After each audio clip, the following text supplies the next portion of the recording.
Hey everyone, welcome back, and today let's solve LeetCode problem 209 titled Minimum Size Subarray Sum. So we're given an array of positive integers nums and a positive integer target. We need to return the minimal length of a subarray whose sum is greater than or equal to the target. And if there is no such subarray, we need to return 0 instead. Note that a subarray is simply a contiguous, non-empty sequence of elements that is within an input array or data structure, right? The indexes have to be contiguous or consecutive, and they have to be non-empty to be considered a subarray. So in example 1, we have the input array nums to be 2, 3, 1, 2, 4, 3, and our target value to be 7, and we'd output 2 because the subarray with the minimum length that actually has a sum greater than or equal to 7 is 2. And so we'd return that length, and in this case that subarray is 4, 3, and since it has that minimal length under the problem constraint of having a sum greater than or equal to 7, which is our target, we can return its length, which is 2. And in example 2, we have the input array nums to be 1, 4, 4, and our target to be 4, and we can simply return 1 because 4 is literally in our input array nums. We only need one value to make up the target.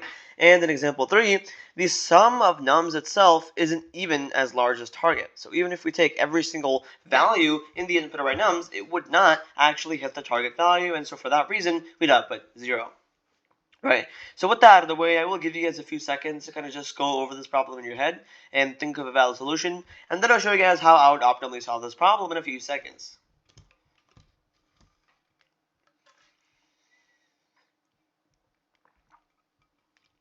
Alright, so this is a classic two-pointer or sliding window algorithm, and we'll see how it goes, right? So first we want to initialize our first pointer, which is going to be our left pointer. I could call it left, but that's 3 characters too long, so I'm just going to call it L to access it a little bit easier. So I'll say L is equal to 0, and I will have our minus or minimal. In fact, I could call it minimal. I'm just going to call it less. Doesn't really matter. I'm going to initialize that to be 0 as well, or rather, I'll initialize it to be the float of infinity. And the reason why is because we want to maximize this return value, right? Because ultimately we have to return less because it will have stored the least length or the less's length of the subarray that has a sum greater than or equal to the target. And since we want to make it smaller and smaller, we'll initialize it to the largest possible value, which in this case in Python is just the float of infinity or infinity.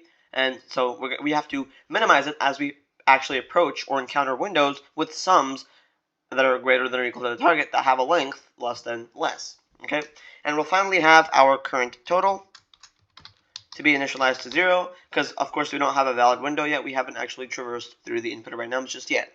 So for our second pointer, I'm just going to use it to be our iterator in a for loop as we iterate through all the elements nums.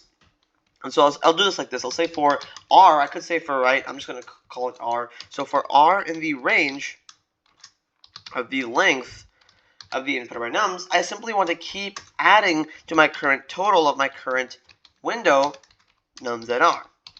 However, what if I actually approach a total for this current window to exceed the value of the target, right? So while the current total of the current window in this iteration, while that's greater than or equal to the target, I know I have a valid window that is actually bigger or has a sum that's bigger than the target, right? So I want to set my less to be the minimum value of course, itself, because we don't want to make it larger. We want to keep it as minimized and optimal as possible, and the window length. How do we get the window length? It's simply the difference plus 1 between the 2 pointers, because that's going to tell us the difference or window size between the 2 endpoints of the window, which in this case are going to be the pointers L and R. So it's going to be R minus L, but since we are 0 index space, we have to do plus 1 to get the accurate window size, right?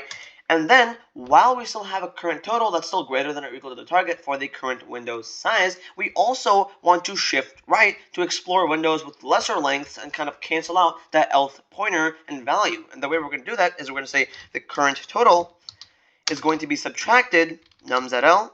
We're removing nums at index L and moving on to the right portion, right? We're going or shifting 1 to the right to explore a smaller window that still has a potential sum of or current total sum that's greater than or equal to the target with a smaller length. And ultimately, if we do this for every iteration R, as we add every single nums at R to the current window, while it actually does have a sum greater than or equal to the target, minimizing our less window size, we can effectively just return less. And as you can see, if I were to submit this, unless I made any syntax errors here, this should be accepted.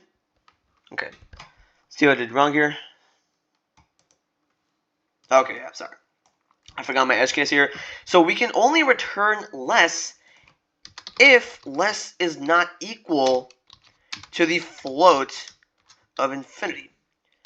And that's basically saying we can return whatever window size less is if we actually minimize it to be a smaller value within the input array nums, within the current window size. If we didn't find a window size that has a sum greater than or equal to the target, that doesn't actually have a window size less, or R-L plus 1 value less than the float of infinity, we haven't actually found a window that has a sum greater than or equal to the target. So in this case, else, we simply want to return 0. I agree this is a little bit weird. It's a little bit too Pythonic. I'm going to kind of change this. So I'll make it a little bit, I'll refactor it so it's a little bit easier for you guys to understand. So if the current less is equal to the float of infinity, we haven't found a smaller window that still has sum greater than or equal to the target. We can return 0 because that's a base case provided in the problem. And if that's not the case, we can actually return less. And that accounts for all edge cases we could potentially have. And now, as you can see, this would actually be accepted, and it is an efficient solution. So if you guys enjoyed this solution and learned something new, please consider liking this video and subscribing to my channel. And without further ado, I will see you guys in the next video. Bye-bye.